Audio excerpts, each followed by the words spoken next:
하나님 말씀을 우리 같이 보겠습니다. 요한계시록 21장 1절로 4절이 되겠습니다.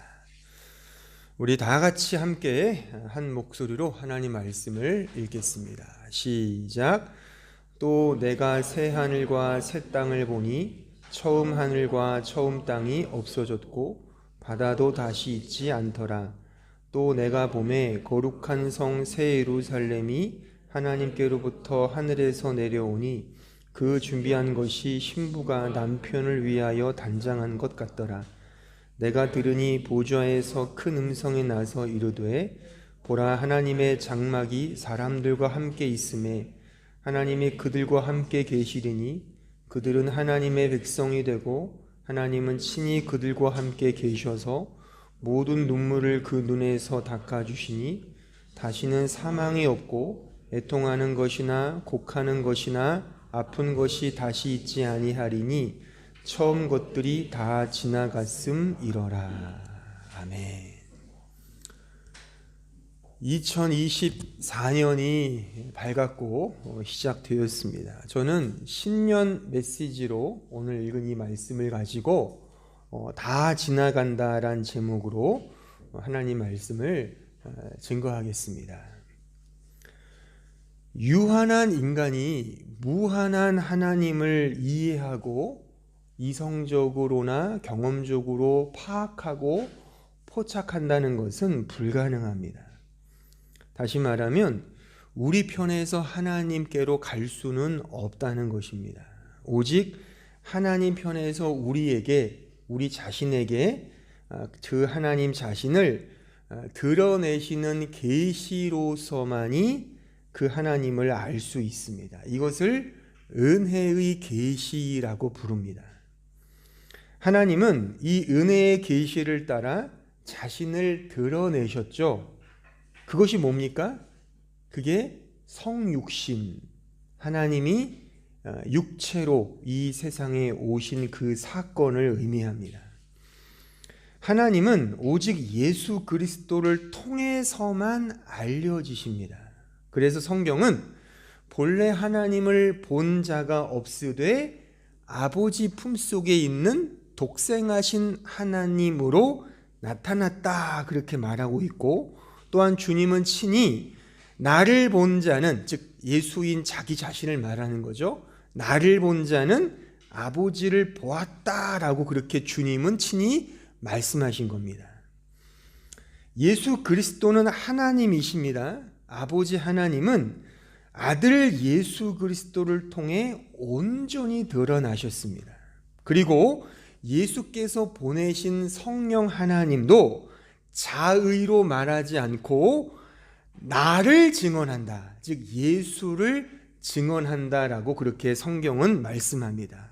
이렇듯 성부 하나님도 또한 성령 하나님도 모두 다 예수 그리스도를 계시하고 그 안에서 우리에게 자기 자신을 알리시는 겁니다. 이러하기에 성경의 말씀은 오직 예수 그리스도의 말씀이며 그 예수님의 계시라고 그렇게 말하는 거예요. 그러니까 성경은 처음부터 끝까지 오직 예수 그리스도만 증거하고 증언하고 계시하고 있는 하나님의 말씀인 겁니다. 저는 이 부분을 지난 7번에 걸쳐서 예수님은 진짜다라는 이 주제의 설교로 강조했죠. 따라서 성경을 구조적으로 보든 어떤 종교적인 교훈과 어떤 묵시론적으로 보든 문학적 장르인 은유와 비유와 모형과 상징으로 보든 어떤 식으로 보든 결국 성경이 말하고자 하는 바는 예수 그리스도이며 그의 은혜의 복음임을 우리는 꼭 마음에 가지셔야 합니다. 특히 예수님의 그 은혜의 복음은 하나님 편에서 창세 전에 이미 완료된 언약이라고 그렇게 묘사하고 있습니다. 이 사실을 에베소서 1장에서 창세전 언약, 창세전, 이 세상이 만들어지기 전에 이미 예수 그리스도 안에서 완성된, 이미 완성된, 완료된 그 그 언약이라고 성경은 분명하게 명시하고 있습니다. 자, 그래서 이런 의미에서 오늘 본문 요한계시록 21장은 미래에 되어질 어떤 사건과 사실을 전망하거나 예고하는 차원이기보다 이미 창세전에 완료된 그 언약의 내용을 모형적으로 드러내고 있는 말씀이에요. 달리 말하면 이 요한계시록 21장의 이 승리잖아요. 승리한다 이겁니다. 너희들의 사망과 눈물과 고통과 고난과 아픔을 내가 승리하게 할 것이다. 승리인데 이 요한계시록 21장에 특히 22장 끝에 모든 이 승리는 창세기 2장의 그 안식을 의미하고 있고 그것이 서로 수미상관하여 바로 창세전 언약, 하나님이 이미 완료하신 그 언약의 사실을 모형과 상징적으로 드러내고 있는 말씀인 겁니다. 자, 요한계시록은요, 고난당하고 있는 신자와 교회에게 주시는 위로의 말씀인데 그 위로의 핵심은 이거예요. 주님이 이기셨다 이거예요. 고난당하는 신자요, 교회요, 걱정하지 말아라. 이미 예수는 이겼어 라고 하는 그 승리의 메시지가 요한계시록이거든요. 이 진리 안에서 진정한 위로와 기쁨과 자유를 설명하는 게 요한계시록인데, 그러니까 요한계시록은 예수 그리스도 안에 있는 그 승리를 통해 승리해라, 이런 권면이 녹아져 있는 말씀이 바로 요한계시록인 거예요. 그러니까 성경이 말하는 이런 계시, 예언은 계속 강조하지만 미래에 이루어질 어떤 사실에 대한 전망이나 예견이기보다는 예수 그리스도 안에서 이미 결정된 언약에 근거한 시공 속의 은혜의 실제라고 말할 수가 있습니다. 알파와 오메가, 처음과 나중 되신 예수 그리스도 안에서 과거, 현재, 미래가 다 그 본래의 위치, 그 은혜의 자리로 다 흘러가는 차원에서 설명하는 방식이 예언인 겁니다. 우리 편에서의 과거는 현재보다 앞서고요, 현재는 미래보다 앞서지만 알파와 오메가 되신 예수 그리스도 안에서의 그 시간차는 사실 의미가 없다는 겁니다. 오히려 그 반대, 미래가 먼저이고 현재가 그 다음이며 과거가 마지막일 수 있다는 것입니다. 모든 미래의 일은 하나님 편에서 이미 언약으로 확약된, 확정된, 완료된, 완성된 그 내용, 그 은혜의 실제인 것입니다. 그래서 오늘 본문 4절에 보십시오. 4절 보시면 처음 것들이 다 지나갔음이러라 해서 그 지나갔다는 동사가 아페르코마이란 헬라어 단어인데 이 단어의 시제가 부정과거 시제입니다. 제가 헬라어의 부정과거 시제는 제가 설명드린 바 있죠. 이건 이미 결정된, 번복할 수 없는, 이미 완료된, 그래서 변할 수 없는 완전한 사실과 팩트를 말할 때 헬라어 성경은 부정과거 시제를 쓴단 말입니다. 그게 쓰였어요. 그러니까 처음 것들은 이미 지나갔어 다. 언제? 창세 전에 하나님의 그 구원 경륜의 언약을 통해 그 언약을 근거로 하여 모든 것은 지나갔다는 것이 이 성경의 표현인 것입니다.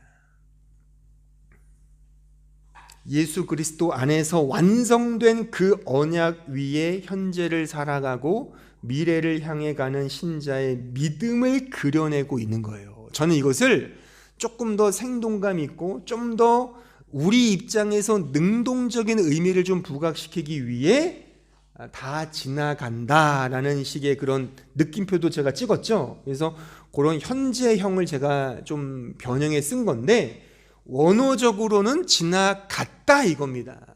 완료 시제. 아무튼 신자의 삶은 바로 이런 믿음 위에서 사는 것이 맞다는 겁니다. 이 믿음은 예수 그리스도 안에서 이미 완성된 그 승리를 전제한다는 것입니다. 내가 승리해서 승리하는 차원이 아니라 이미 예수 그리스도 안에 그 승리가 확보되었고 그 확보된 승리를 믿음으로 바라보며 그 승리의 삶을 사는 것이 바로 신자의 삶인 겁니다. 여기까지 이해가 되세요? 그런데 이제 문제는 뭐냐면 성경이 말씀하는 이런 승리와는 전혀 상반된 그런 삶을 우리 신자가 여전히 살고 있다는 데에 문제의 심각성이 또한 아픔이 있다는 겁니다. 다시 말하면 오늘 이 본문에서 말하고 있는 우리의 현재의 삶은 여전히 사망과 애통함과 곡함과 아픈 고난과 고통의 현실이라고 하는 사실이죠. 지금 제 설교의 논리도 그렇잖아요. 목사님 말에 의하면 이미 승리했다는데 그 승리했다는 말치고는 우리의 현실은 너무 고달프다는 거 아닙니까? 그럼 뭐가 맞냐는 거예요. 당신의 설교, 성경의 말씀이 맞다는 겁니까? 우리 현실이 맞다는 겁니까? 아니, 승리했다고 말하면 우리 현실에 뭔가 좀 아주 해피한 그런 승리의 어떤 면모가 보여야 하는데 우리 현실은 늘 현타와 같은 그런 너무 괴롭고 고통스럽고 아프고 눈물 나는 그런 사망의 인생을 지금 살고 있다는 것이 아닙니까? 그것이 이 갭이 너무 커서 괴롭다는 게 우리의 아우성이며 절망이며 좌절이라고 하는 사실인 것입니다. 그렇잖아요. 제가 예수는 진짜라고 늘 목청껏 말했지만 사실 우리의 현실은 예수가 진짜는커녕 너무 내 현실이 너무 괴롭고 힘들다는 겁니다. 이 갭을 어떻게 이해할 것인가? 그래서 너무나 우리는 이런 유혹에 많이 빠지죠. 어떤 유혹이냐면 이러한 현실과 고난과 고통의 자리에서 가시적으로 벗어나는 것이 실제 승리라고 그렇게 이해하고 또한 대부분의 교회들이 그렇게 가르친다는 겁니다. 소위 삼박자구원 이런 거잖아요. 예수 믿으면 몸도 건강해지고 돈도 많이 벌고 이 세상에서 잘 살게 잘 된다. 그런 건데 소위 기복신앙으로 빠져든다는 거고 사실 우리 모두가 다 이런 본성이 있다는 것입니다. 저도 마찬가지입니다. 그래서 저는 지난 7번에 걸쳐서 예수가 진짜이기 때문에 그처럼 고난의 흔적으로 사는 게 맞다는 걸 제가 역설했지만 이 부분은 하나님 아버지가 우리 같은 자식을 사랑하는 마음에서 그 히브리서 12장에 등장하는 그 부모가 자식을 훈육한다라는 그 개념에서 하나님이 사랑하는 자식을 만들어 가시는 그 과정을 통해 그의 사랑하는 자녀에게 고난을 주신다라고 제가 설명을 드렸잖아요. 이런 측면도 맞지만 오늘 저는 좀 다른 결의 하나님이 당신이 사랑하는 그 신자와 교회에게 고난으로 인도하시는 것도 물론 맞지만 우리 측면에서 좀 더 생각을 해보자는 거죠. 우리 측면에서. 자, 들어보세요. 왜 신자는 여전히 고난을 당하고 있는가? 왜 고통과 눈물을 흘리며 어려움, 아픔 가운데 거하는가? 그 이유는 뭘 것 같습니까? 아까 우리 기도하신 집사님도 우리가 위로를 받고 힘을 얻고 평안을 얻고자 기도하셨는데 그럼 제가 이렇게 물어볼게요. 왜 우리는 평안하지 못하죠? 왜 위로를 받지 못할까요? 그 이유가 뭘까요? 단지 하나님이 위로해 주시지 않아서 그런 건가요? 아니 이미 제가 말했잖아요. 이미 창세전에 하나님의 위로와 그 은혜는 결정된 거라니까요. 그리고 실제 역사 속에서 예수께서 골고다에서 죽으셨잖아요. 그가 다 이루었다. 그렇게 해서 이미 복음은 완성됐는데 왜 우리는 여전히 그 위로와 그 평안과 그 기쁨을 맛보지 못할까? 그 이유가 뭘까요? 제가 지난번까지는 하나님이 우리를 일부러 그런 고난의 자리를 통해 믿음으로 가게 하신다는 것도 맞지만 그거 말고 진짜 우리가 고난을 받는 이유는 뭘까요? 잘 생각해 보세요. 그 이유는 바로 자기애의 욕망 때문에 그런 겁니다. 제가 이제 하나하나 논증해 드릴 텐데 잘 들어보세요. 왜 우리가 오늘 성경이 말하는 것처럼 사망과 애통과 곡하는 것과 아픈 고난과 고통 속에 사느냐면 우리 자신에게서부터 비롯되기 때문에 그런 겁니다. 정직하게 생각해 보자고 우리 모두가. 왜 눈물이 나고 슬프며 고난과 아픔과 슬픔과 절망과 좌절과 고통을 당하냐 말입니다. 우리가 왜 불행하다 행복하다, 나쁘다 좋다, 괴롭다 기쁘다, 고통스럽다 평안하다, 절망적이다 희망적이다 이렇게 양분하여 느끼고 경험하는 궁극적 이유와 근거가 뭐냐고요. 그건 바로 자기애의 욕망, 자기 사랑의 욕망이죠. 또한 자신의 존재성의 높낮이에 근거하기 때문이죠. 다시 말하면 자신의 존재성이 올라가면 행복감을 느끼죠. 반면에 그 나의 존재성이 내려가면 불행하다고 생각하잖아요. 잘 생각해 보세요, 여러분들. 왜 눈물이 나요? 왜 눈물을 흘리십니까? 여러분, 눈물이 많이 날 때가 언제예요? 눈물이 가장 많이 나는 경우가 일반적으로 사랑하는 누군가가 죽었을 때 그때 눈물을 흘립니다. 그럼 왜 죽음에 눈물이 날까요? 죽음이면 눈물인 거예요, 그냥? 그렇지 않죠.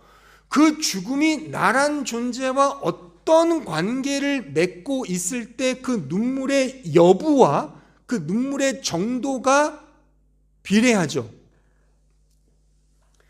말하자면 내가 사랑하는 나의 사랑하는 가족이 죽었다면 눈물이 앞을 가리죠. 하지만 강원도 철원에 사는 어떤 김씨 아저씨가 죽었는데 그 죽음이 나의 눈물을 자아내게 합니까? 강원도 철원에 사는 김씨 아저씨가 죽었는데 막 눈물이 나요. 오히려 이상하죠. 왜 울지? 결국 보세요. 이 세상에서의 고난과 고통은 나란 존재와 절대적으로 상관합니다. 이러한 존재성은 필연적으로 어떤 대상과의 비교 우열을 통해 더욱 활성화되죠. 이것을 저는 존재의 이기성이라고 말하고 싶어요. 그러니까 자기애의 존재성은 존재의 이기성으로 더 활성화됩니다. 우리가 인생을 살면서 롤러코스터와 같은 삶을 사는 이유는 다른 대상과의 비교 우열을 통하여 다시 말하면 존재의 이기성이 발현됨으로써 그렇게 왔다 갔다 하는 겁니다. 가령 인간에게 가장 중요한 것을 꼽자면 돈과 명예입니다. 돈이 많으면 행복해지고 없으면 불행해지죠. 그렇죠?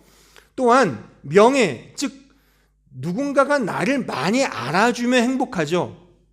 하지만 나를 잘 안 알아주면 심술나고 불행해진다고 생각을 합니다.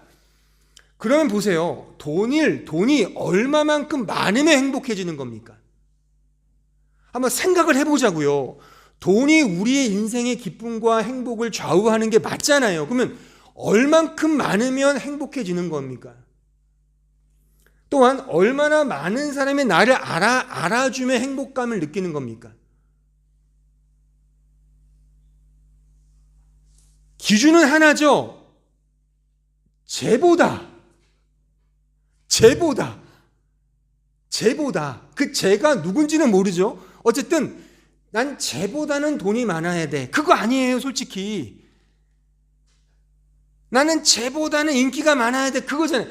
그걸 통해 행복감을 느끼잖아요, 솔직히.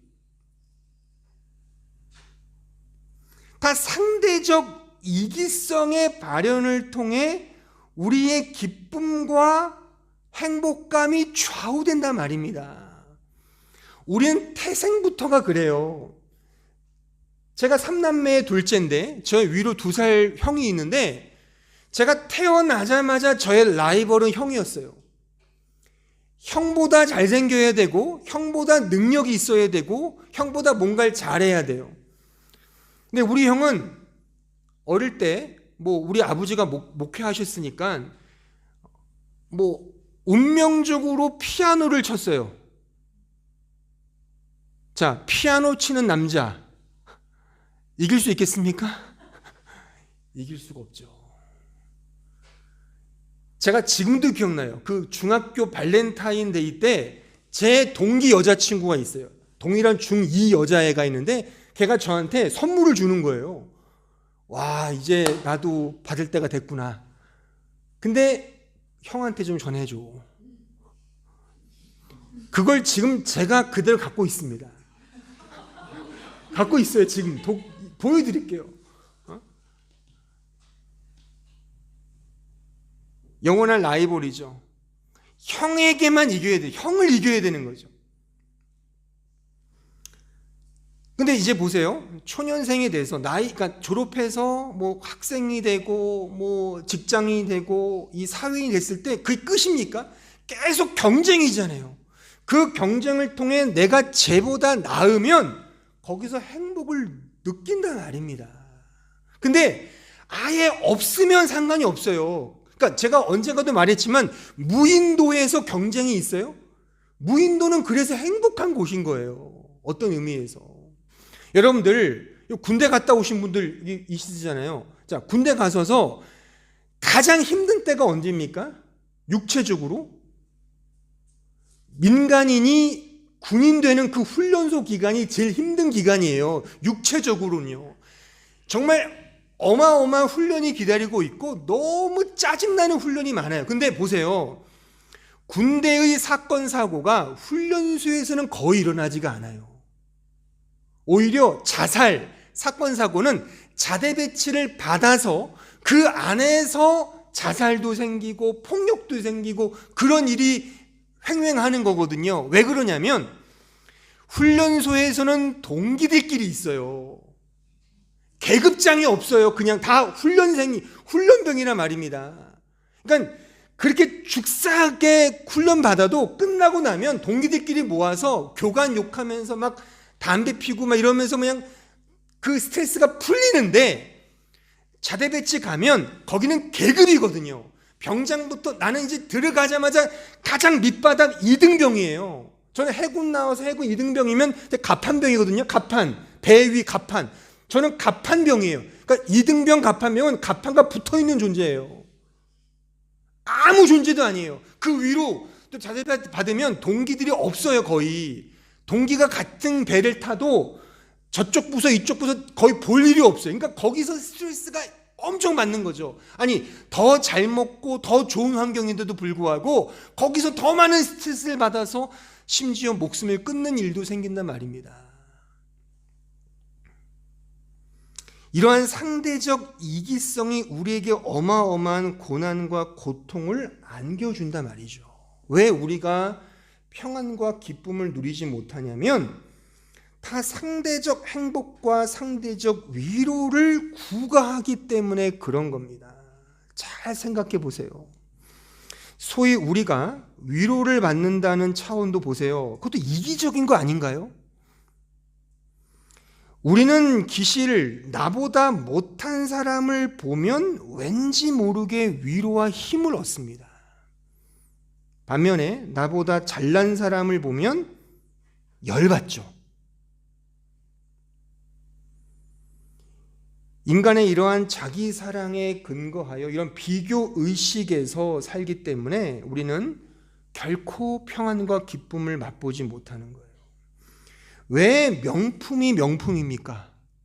소위 사치 제품에 해당하는 그런 백이나 가방이나 이런 옷, 의류, 사치제인데 왜 그것에 명품이 그렇게 많아요? 그 명품가의 그 회사가 넘버 2도만요. 그 CEO가 지금 2023년 최고의 갑부 넘버 2가 됐어요.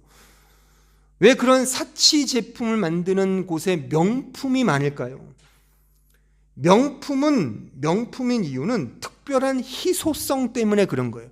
모두가 다 짊어지는 거는 명품일 수 없죠. 명품 광고는 이런 거잖아요. 너만의 특별함을 가져라. 누구나 해병이 될 수 있다면 해병을 선택하지 않을 것이다. 그래서 해병대 나와서 그렇게 막 훅가시 잡잖아요. 남자들. 나는 특별해. 그런 특별한 존재성, 희소성, 이런 것들을 인간의 본성이 추구하기 때문에 매일 불안한 거예요. 매일 불안한 거예요. 매일 뒤진다고 생각하죠. 그러니까 뒤처진다고 생각하는 거죠. 쟤는 잘 나가는데 이러고 있으면 나는 어떡하지? 이러다가 나만 뒤처지는 거 아니야? 불안한단 말이죠. 내 나이 또래 친구들은 다 기업에 취직하고 결혼하고 뭐 다 하고 있는데 나만 이러고 있으면 뭔가 안 되는 거 불안하죠. 그러니까 평안이 없고 기쁨이 없는 겁니다. 이러한 존재의 이기성은 인간의 소유와 사유, 그 소유성과 사유성으로 설명할 수도 있습니다. 우리가 인생을 살면서 가장 힘들어하는 게 사실 근본적으로 다 같은 얘기지만 어떤 걸 더 많이 소유하고 사유하고 싶은데 그러지 못하기 때문에 생기는 공허함이잖아요. 오늘 본문이 말하는 처음 것은 이 세상을 말하거든요. 세상. 그러니까 이 처음 세상에서 인간은 모든 것을 자신의 것으로 소유하고자 그렇게 등장을 합니다. 그래서 성경에 등장하는 첫 인간인 아담이 심지어 어느 자리까지 소유하려고 해요? 하나님의 자리까지 하려고 하잖아요. 그러니까 찬탈하잖아요.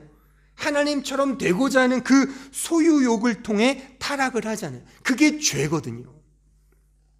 절망과 타락과 패역과 피폐와 고난과 고통과 슬픔은 이러한 인간의 이기적 소유성에서 기반하는 것입니다. 또한 이러한 인간의 우열의 이기성이 이러한 고난과 고통을 더 활성화시킨다고 말할 수가 있는 것이죠. 내가 더 많이 가졌느냐, 내가 더 많이 가졌느냐, 그 싸움이잖아요. 그래서인지는 모르겠으나 그 쇼펜하우어라고 들어보셨죠? 철학자. 이 사람이 이런 말을 했어요. 진정한 행복은 고독에서 온다. 모든 고민과 불행은 혼자일 수 없어서 생긴다. 이 쇼펜하우어는 철저한 회의주의자, 절망주의자, 비관주의자인데 이 사람은 지금 제가 설명한 이 부분 어렴풋하게 안 거죠. 그 겉은 안 거예요. 인간이 진정한 고독을 추구할 때 진정한 자기 만족과 행복을 누릴 수 있다고 이 쇼펜하우어는 자신의 철학책에서 말하고 있어요. 그러니까 진정한 회의주의자가 진정한 실존주의자고 그래서 진정한 행복을 얻을 수 있다고 말하는데 참 이상적인 거죠. 그럴 수 있겠습니까? 진단은 잘했지만 그 답과 결과는 틀렸죠. 아니 이르지를 못하죠. 진단은 잘했어요. 만약 우리가 무인도에 산다면 우리는 경쟁할 것도 없고 불안하지도 않을 겁니다. 모든 것들을 맡기고 진정한 평안을 누릴 수 있을 거라고 생각을 해요. 근데 같이 부대껴 살면서 우리는 서로 대상화하여 그 사람이 가진 것과 내가 가진 것을 비교하면서 우열을 점치며 그래서 불안해하고 그래서 고통과 고난과 눈물과 사망으로 이른다는 것입니다. 사실 신자가 믿음 생활을 하면서도 여전히 자신은 불행하고 행복하지 않고 절망적이고 힘들다고 생각하는 이유도 사실 하나님이 그런 고난의 길로 우리를 인도하시기 때문이기보다 자기 스스로가, 신자 스스로가 소위 세상적 욕망 덩어리이기 때문에 그런 겁니다. 하나님이 주시는 복도 맞지만 그거에 만족하지 못하는 거예요. 그래서 우리는 복음의 은혜를 안다고 하지만 여전히 이 세상의 처음 것들을 통해 그것을 더 많이 소유하고 사유하고 싶은 그 욕망 때문에 진정한 자유도, 진정한 기쁨도, 진정한 즐거움과 평안도 누리지 못하는 거예요. 그럼 이러면 어떨까요? 교회에 잘 나오면 매 주일마다 100유로씩 준다고 생각해 보세요. 이렇게 100유로씩만. 그러면 올 겁니다. 초코파이의 마법이라고 아세요? 군대에서 교회 가면 초코파이를 주거든요. 그 마법이 대단해요. 저도 그 초코파이 마법 때문에 이미 세례는 받은 사람인데 다시 세례받고 싶은 욕망이 생겼다니까요. 그때 물론 안 받았지만 그 정도로.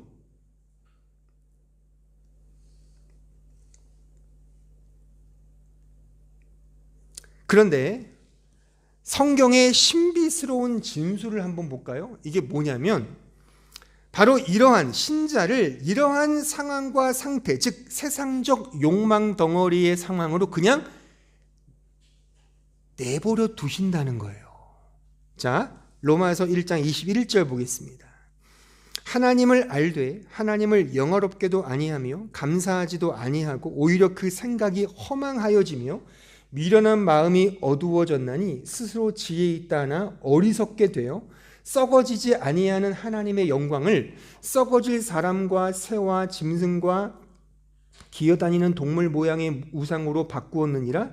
그러므로 하나님께서 그들을 마음의 정욕대로 더러움에 내버려 두사 그들의 몸을 서로 욕되게 하게 하셨으니 이는 그들이 하나님의 진리를 거짓 것으로 바꾸어 피조물을 조물주보다 더 경배하고 섬김이라.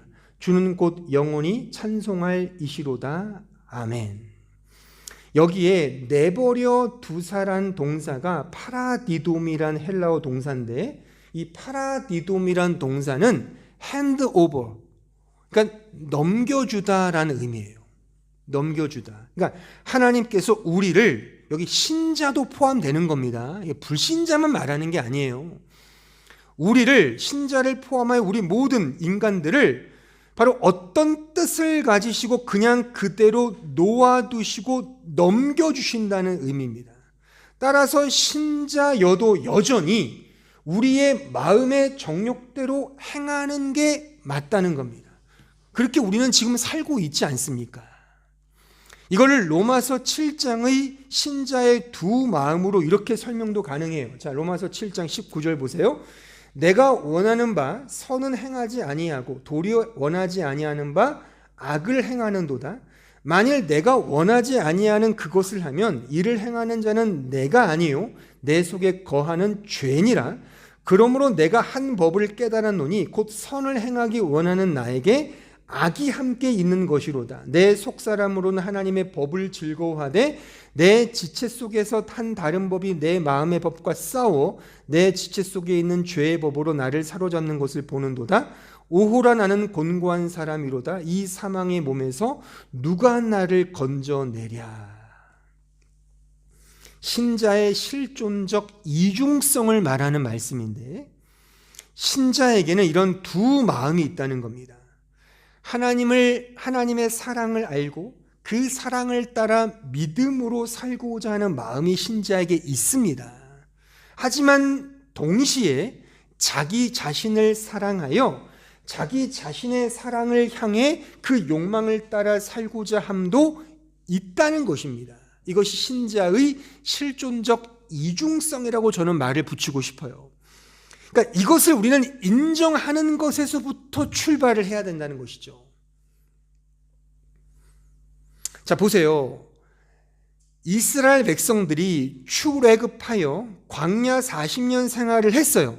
광야 40년 기간 동안 그들은 밥 걱정 없었습니다. 입을 걱정 없었습니다. 왜냐하면 의복은 해하지 않았고, 그 신비로운 그의 은혜로 해하지 않았고, 하나님께서 매일같이 만나라는 양식을 주셨어요.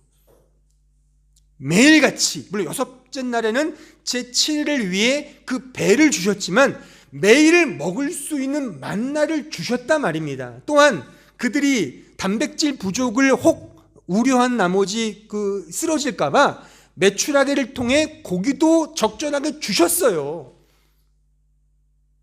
밥이 없어서 그들은 불만족하지 않았습니다. 그런데 제가 지금 말한 그 인간의 이기성, 상대적 존재성이 발휘가 되어 뭔가 말해 그 욕망이 이런 만나와 메추라기 고기에 만족하지 못하더라 그겁니다.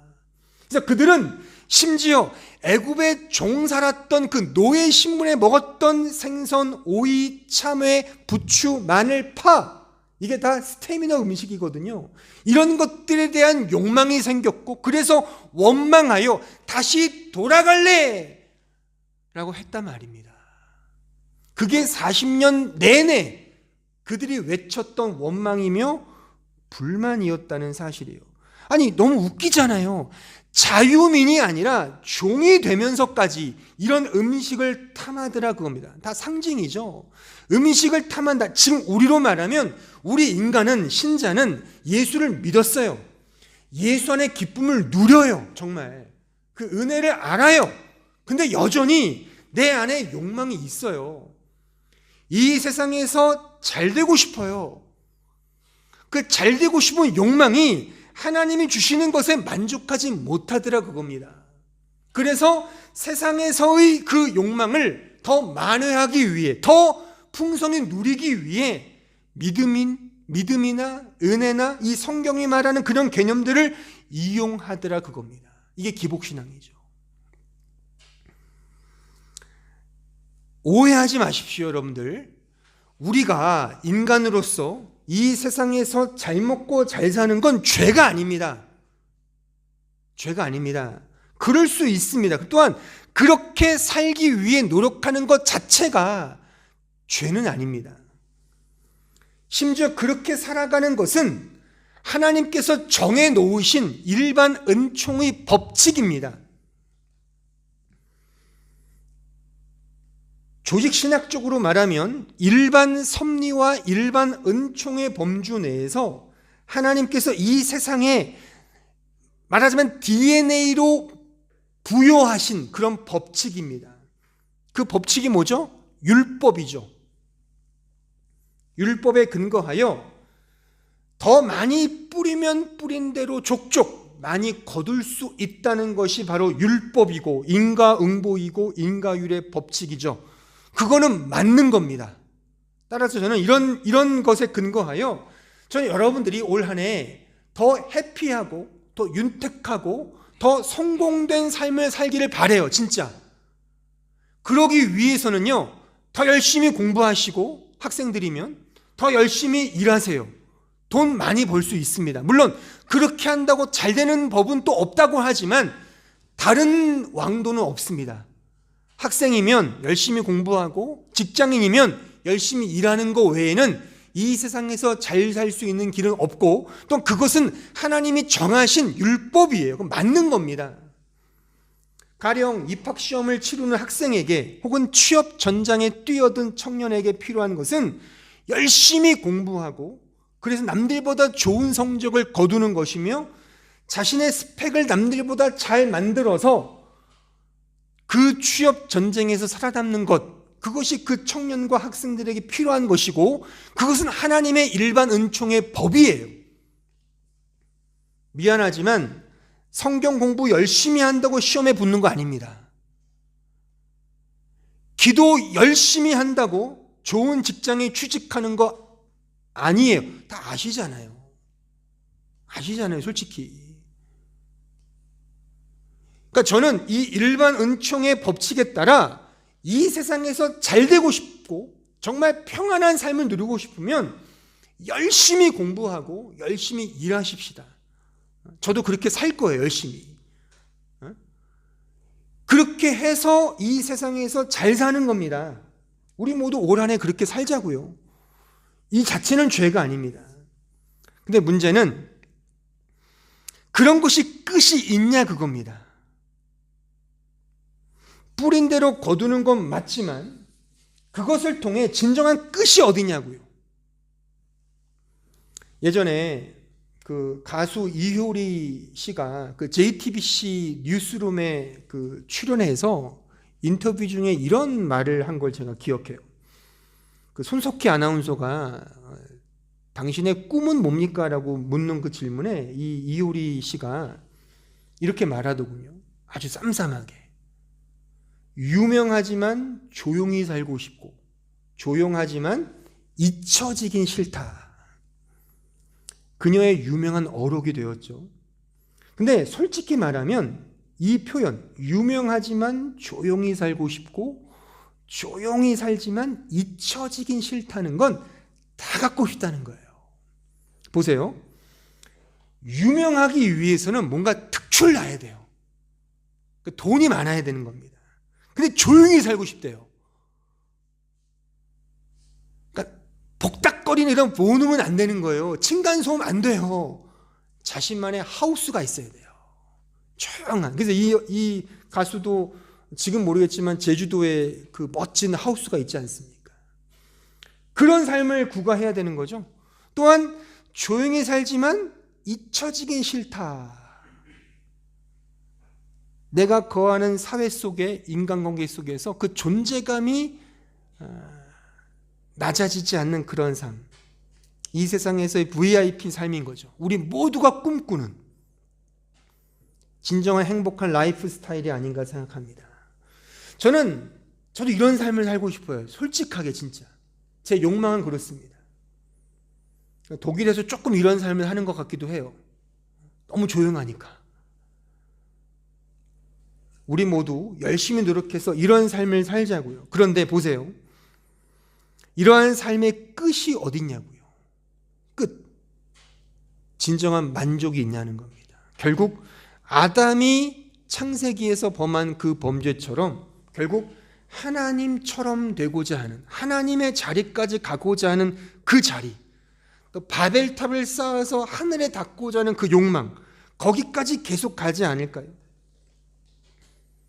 오히려 이러한 삶의 추구는 고난과 고통만을 더 가중시킨다고 성경은 말씀하고 있는 것입니다. 따라서 인간에게, 신자에게 고난은 자기 스스로가 그렇게 자초하고 있는 결과인 것입니다.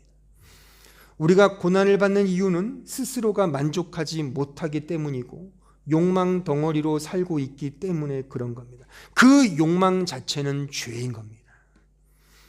그 죄를 향해 자기 존재성과 그 존재의 이기성의 확장을 위해 우리는 매일 동분서주하고 고군분투하고 있지 않습니까? 그래서 우리는 이 고난의 수렁에서 헤어나오지 못하는 거예요. 만족을 모르는 그 피에 굶주린 드라큘라처럼 말이죠. 성경은 이것을 이렇게 우리에게 말씀합니다. 야고보서 1장 13절 보세요. 사람이 시험을 받을 때에 내가 하나님께 시험을 받는다 하지 말지어다. 잘 보세요.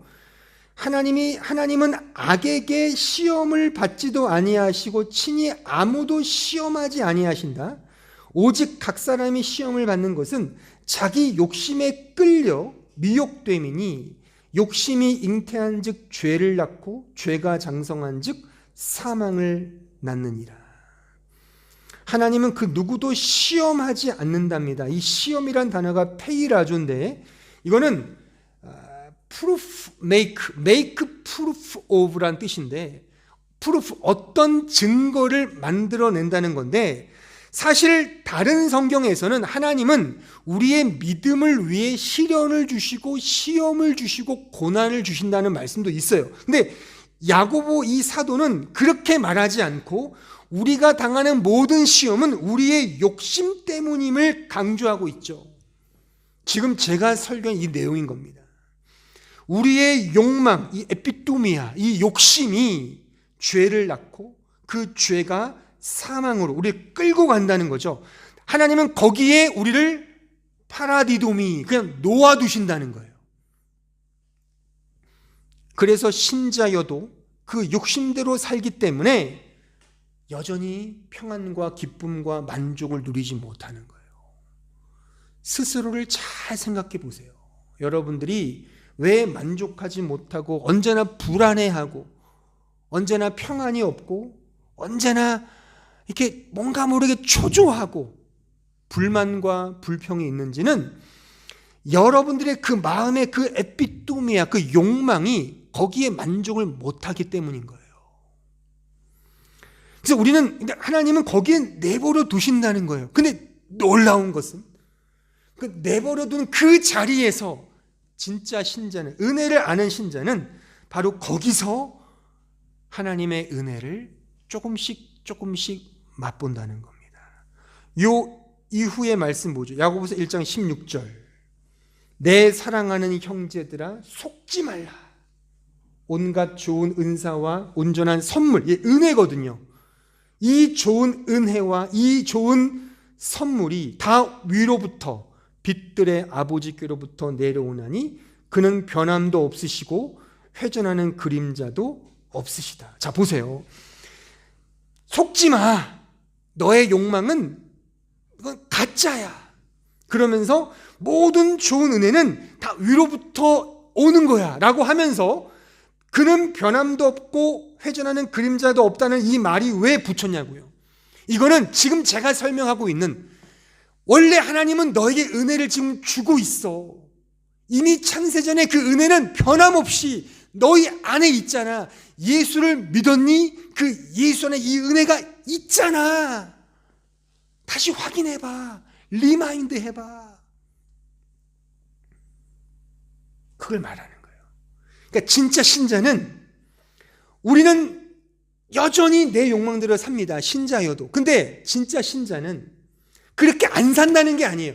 그렇게 살고 끌려가지만, 내 욕망대로 끌려가지만 그 안에서 이건 아닌 것 같은데, 이거를 자각하는 거예요. 이건 아닌 것 같은데. 그러면서 난 정말 안 되는 존재구나.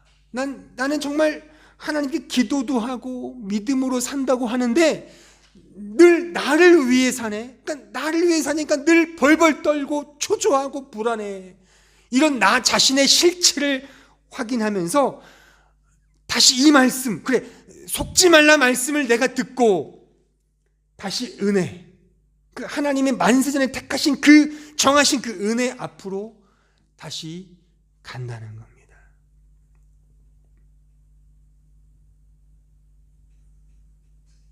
바로 그래서 이 자리가 역설적이게도 은혜의 자리가 되는 거예요.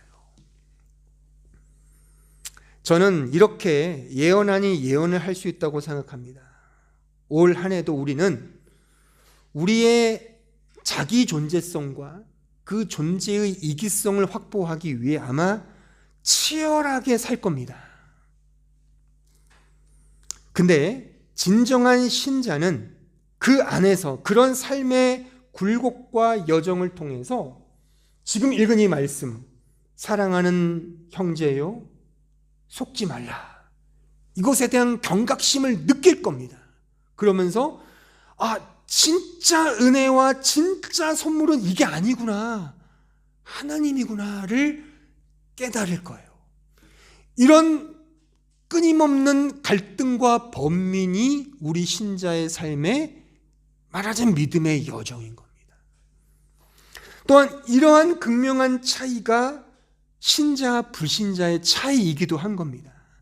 불신자는, 은혜를 모르는 불신자들은 자기 존재성과 그 존재의 이기성을 확보하기 위해 살아가는 그 삶이 당연한 줄 알고 거기에서 진정한 만족을 누리려고 할 겁니다. 물론 그 만족은 영원히 못 누리겠죠. 끊임없는 갈등과 끊임없는 번민과 초조함 속에 살아가겠지만 그것을 위해서만 경주하겠죠.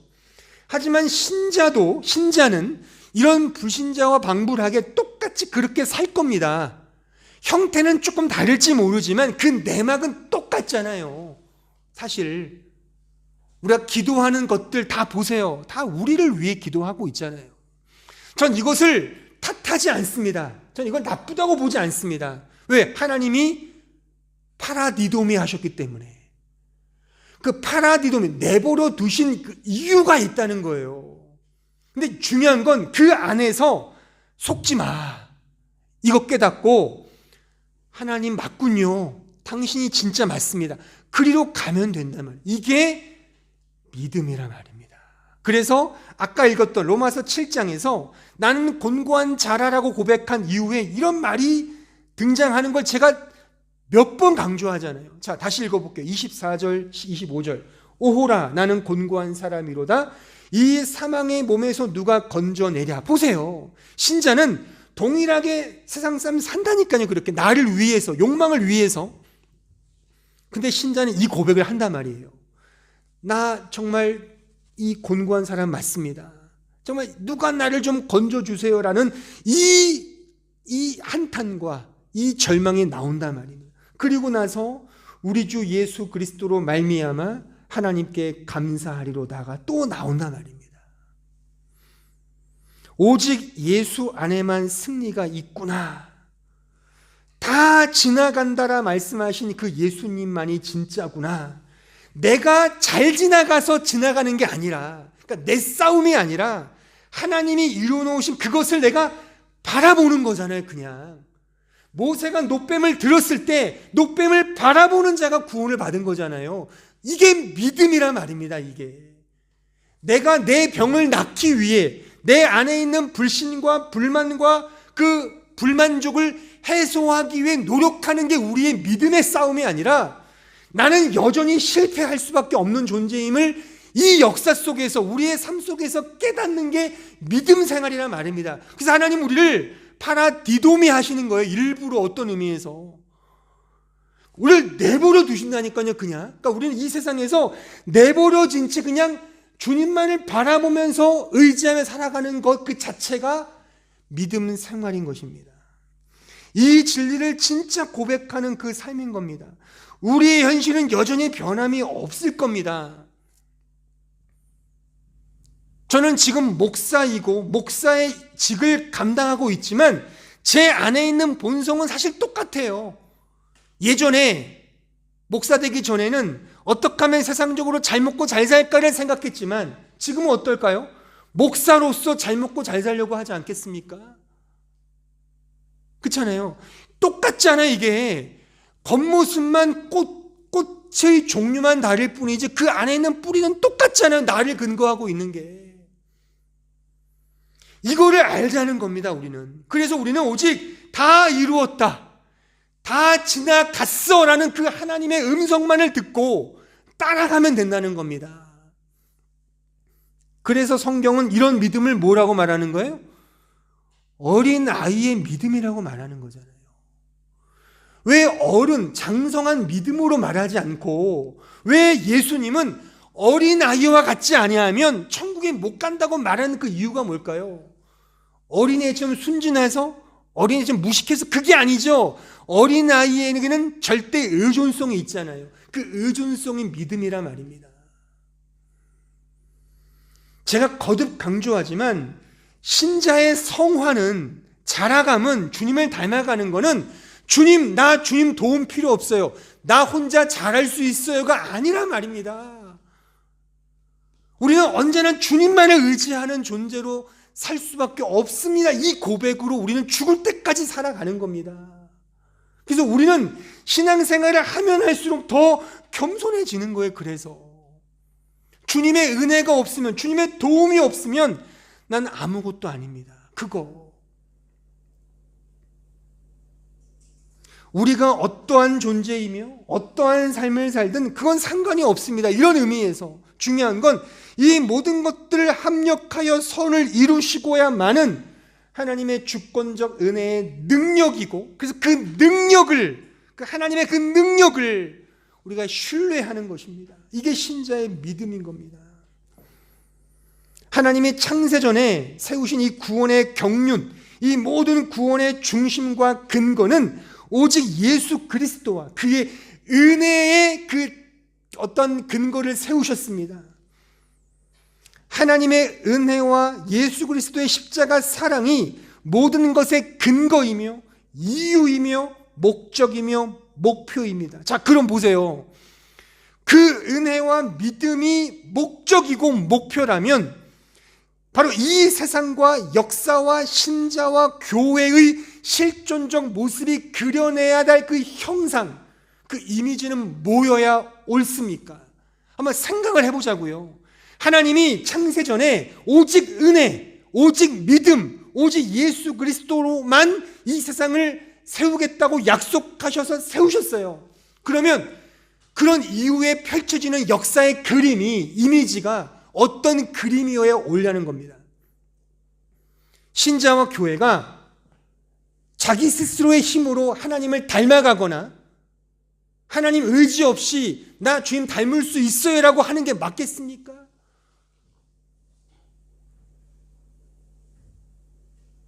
그 반대죠. 오히려 나는 못합니다. 나는 아무것도 못합니다.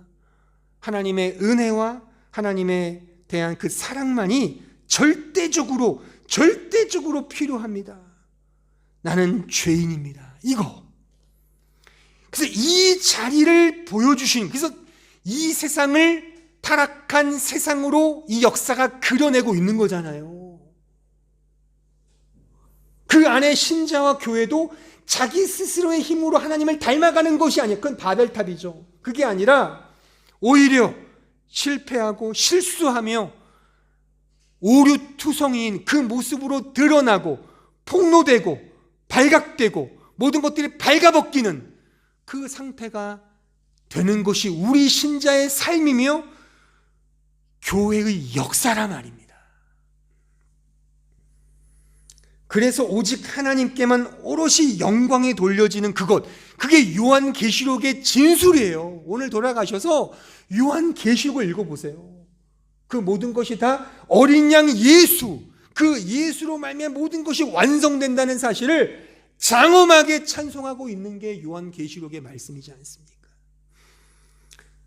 거기에 우리의 신자의 됨됨이나 우리 신자와 교회의 어떤 자랑이 섞일 수가 없다는 겁니다.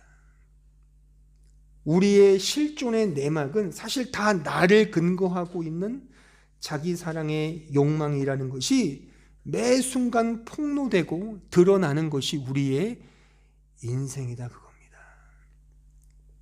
그러니 올 한 해도 이 싸움을 우리가 실존적으로 싸우는 겁니다. 우리가 진짜 신자라면, 이 은혜를 안다면 이 싸움을 할 겁니다. 만약 우리가 불신자라면, 은혜의 복음을 아직 모른다면 바로 거침없이 그냥 내 욕망대로 살 겁니다. 망설임은커녕, 죄책함은커녕, 그 어떠한 양심의 가책도 없이 그냥 내 욕망에 따라 살 겁니다. 그런데 우리가 진짜 신자이고 은혜를 아는 자라면 그렇게 동일하게 살지만 조금 망설여지고 조금 고민되고 걱정되며 염려되는 것이 그 우리 신자의 흔적인 거예요. 그리고 제가 이거를 지난주에 십자가의 흔적이라고 말씀을 드린 겁니다. 그 스티그마. 근데 그 고난의 흔적은 오늘 제가 설교로 증명해 드린 것은 하나님이 우리를 그렇게 인도하시는 것도 맞지만 사실 우리 안에서 뿜어져 나오는 그 죄된 욕망이라는 사실을 우리가 오늘 확인한 거예요. 근데 그 진짜 신자는 이러한 욕망 덩어리의 삶의 현장 속에서 그 자리에서 눈을 들어 하늘을 바라보며 진짜 하늘로부터 주어지는 그 따뜻한 은혜를 경험하게 된다는 것입니다. 저는 이 은혜를 경험하자는 거예요. 이 어린아이와 같은 믿음으로 우리 모두가 살자는 겁니다. 사랑하는 여러분, 올 한 해 우리 열심히 사십시다. 주어진 환경과 여건에서 율법의 가치를 따라 열심히 뿌리고 열심히 거두십시다.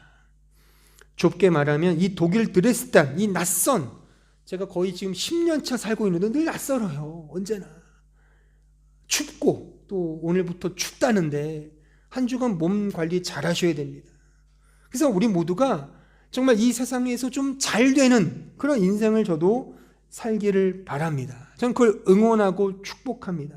그런데 그렇게 열심히 살고 뭔가를 위해 경주하면 할수록 진정한 신자에게는 참된 만족이 없다는 겁니다. 오히려 그것을 얻으면 얻을수록, 쌓으면 쌓을수록 더 공허해지죠. 그 공허함이 맞아요. 근데 그 공허함 속에서, 그 자리에서만 진짜 믿음과 은혜가 샘솟듯 솟아난다는 게 성경의 약속인 거예요. 이게 진짜 은혜인 겁니다. 우리 모두 여기로 가자는 거예요. 이 안에서 하나님만이 주시는 참된 이 축복을 더 풍성히 누리는 우리 모두가 다 되길 진심으로 바랍니다. 기도하겠습니다. 은혜로우신 아버지 하나님, 다 지나갔다라고 말씀하신 주님의 약속을 믿습니다. 하지만 믿지만 여전히 우리의 욕망과 우리의 욕심과 우리의 만족할 줄 모르는 이러한 죄의 본성이 하나님이 다 이루었다고 말씀하시는 그 말씀에 덧붙여서 뭔가를 더 추구하고 뭔가를 더 희구하며 더 소원하는 우리 자신의 실체와 실존을 오늘 말씀을 통해 확인했습니다. 하나님, 우리를 은혜로 불러주셔서 감사합니다. 이제 그 은혜가 무엇인지를 우리가 살아가는 인생 속에서, 이 역사 속에서 그려내게 하옵소서. 오직 하나님의 은혜만이, 그 믿음만이 오롯이 드러나 오직 하나님만이 영광을 받으시는 그러한 삶으로 점철된 삶을 살아가는 저희들 되게 하여 주옵소서. 그러한 삶이 우리에게 고달프고 힘들고 갈등과 어려움을 낳지만 그것이 바로 은혜의 삶임을, 그 삶이 곧 축복의 삶임을 깨달아 어떠한 환경과 여건에서도 하나님께 감사하며 항상 기뻐하며 항상 기도하는 범사에 하나님께 매어 달리는 그런 믿음의 삶을 살아가는 우리 모든 주의 백성들 될 수 있도록 축복해 주시고 인도하여 주시옵소서. 예수님의 이름으로 기도하옵나이다. 아멘.